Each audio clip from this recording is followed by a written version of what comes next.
Hello and welcome, Newsblitz. I'm Grace Ike. Remember that Nigeria is the only country we have. Let's avoid acts that can destabilize a nation. Remember, we are one big family. We'll begin with this story. Gunshots were heard on Monday when members of the All Progressives Congress (APC) and the People's Democratic Party in Rivers State clashed in Port Harcourt, the state capital, over the inspection of electoral materials. Trouble started when the APC governorship candidate in the March 18 poll, Tony Cole, and members of his party arrived at the office of the Independent National Electoral Commission in the state capital to inspect the materials used in the last election in the state. However, Cole was forced to turn back by members of the PDP who were already on ground at the INEC office before his arrival. The situation caused pandemonium as the PDP members demanded the joint inspection of the election results and the certified true copies of result sheets for the just concluded 2023 general elections. The PDP protest was led by the Deputy Speaker of the Rivers State House of Assembly, Edison Ehie, demanded that INEC grant the party a joint inspection of the materials used in conducting the March 18 elections.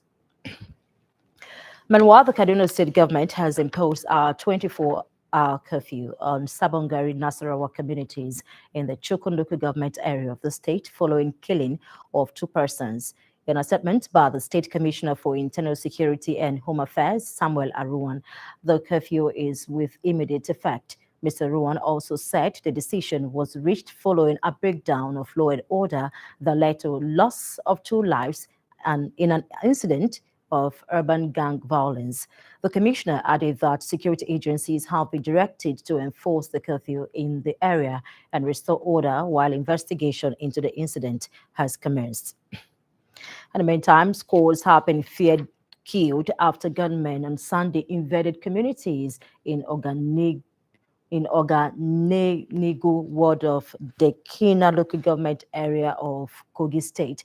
Report says the invaders stormed the community, shooting periodically and burning hundreds of houses in the early morning raid.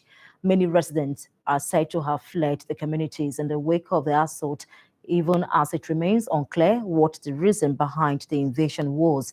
In a statement on Monday, Governor Yahaya Bello called for calm over the attacks, describing it as satanic. Yahaya Bello called for calm over the attacks, describing it as satanic attack as a calculated assault on the peace-loving people of the state who have enjoyed relative peace and security for years.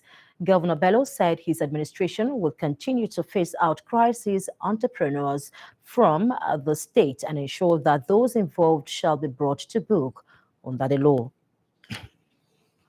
In the meantime, singer Habib Akikiola, aka Portable, has been granted bail by a magistrate court in the Ifo local government area of Ogun State.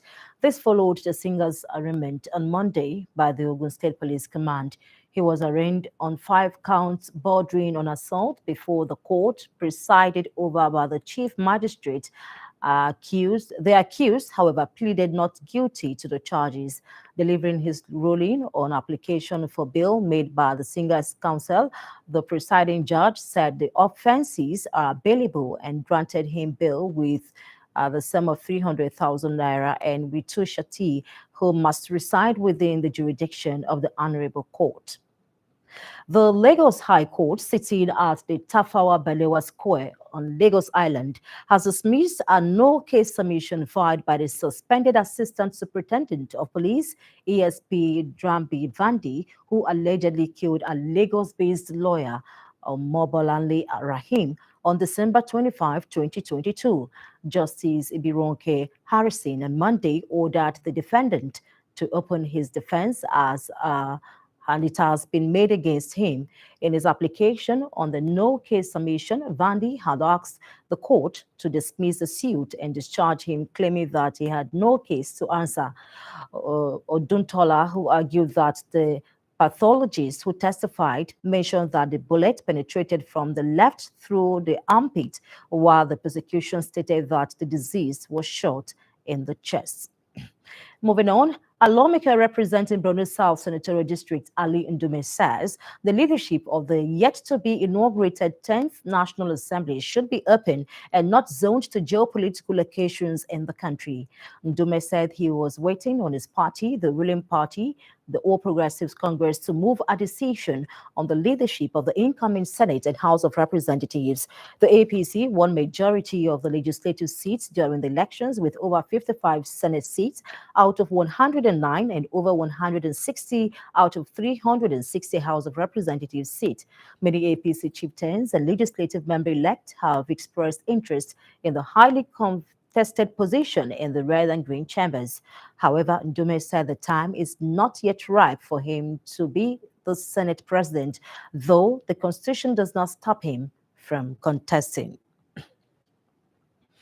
Human Rights Writers Association of Nigeria, Huriwa, faulted the arrest of the Eze Igbo of Ajao Estate in Lagos State, Frederick Nwajago, by the Department of State Service Estate in Lagos State, Frederick Nwajago, by the Department of State Services.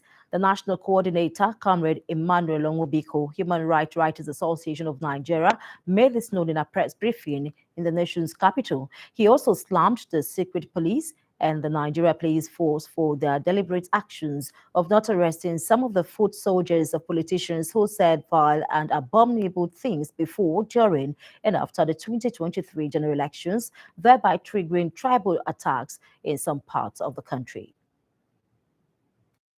When a certain Ezigbo said, whether he said it or not, but the media said he said it, when he said he is going to invite IPOP to Lagos, the police, the army, the what do you call them, the DSS, were in the man's house late in the morning of Friday to pick him up because he said he is going to invite IPOP to protect Igbos. But the man who threatened to kill Igbos because he said, don't come out if you don't want to vote for APC. What is that? That's a direct threat, incitement to violence. MC Olomo, nobody has touched him.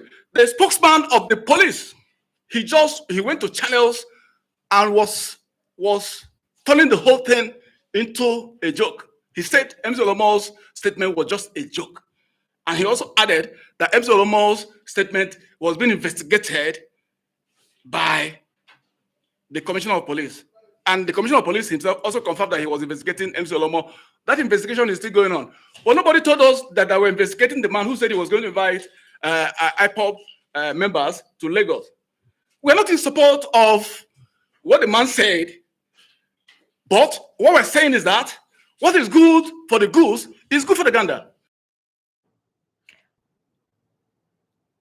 He keeps using the embassy to intimidate, to harass, to dismantle all constitutionally guaranteed freedoms that Nigerians are entitled to, especially free speech. As stakeholders in the country want all hands to be on deck to address hazards associated with the use of pesticides in Nigeria. They made a call at an event in Abuja targeted at X-raying facts and figures about toxic chemicals in agriculture. Correspondent Andy Anthony reports. Can cause short-term adverse health effects called acute effects, as well as chronic adverse effects that can occur months or years after exposure. It is against this backdrop that stakeholders are calling for policies that will aid in the reduction of the use of pesticides in Nigeria. Out there are a lot of sustainable farm systems out there, from organic, natural agroecology, permaculture, all of them. So all of these alternatives are there. So we just need to be very, very deliberate to ensure that, we accept. And if we do that, show that there's an alternative. It's not just, use of chemicals, there will be better. Many a times we think that pesticides affect products at the level of production. If you look at it, it affects also the products at the level of storage and even the value-added products that we have. Other key players in the agro sector also speak on measures to control excessive use of pesticides. You know, most of the time when government brings in this harmful pesticide or herbicide, there are no enough trainings on how to use them as farmers. The only thing we know is that if you use them, it's going to help you. We don't have training on how to use them. If you spray these chemicals on, more especially on vegetables, how long does it take for you to consume them? We don't have that education. In terms of environmental implication, we have the destruction of biodiversity because many of these pesticides destroy non-target organisms. So besides the pests that they are applied to tackle, they go ahead to destroy beneficial insects on the farmlands, and this affects biodiversity. That in turn affects the resilience of our farms, our soils, our ecosystems, against several environmental stressors, including climate change. And then there is also the implication on our economy. A lot of our food products are being banned because of the excessive chemical residues that they have. Ene Anthony, Silverbird News 24. You're watching Newsblitz coming to you live from our Abuja studio. We'll be back with more report after this break. Stay with us.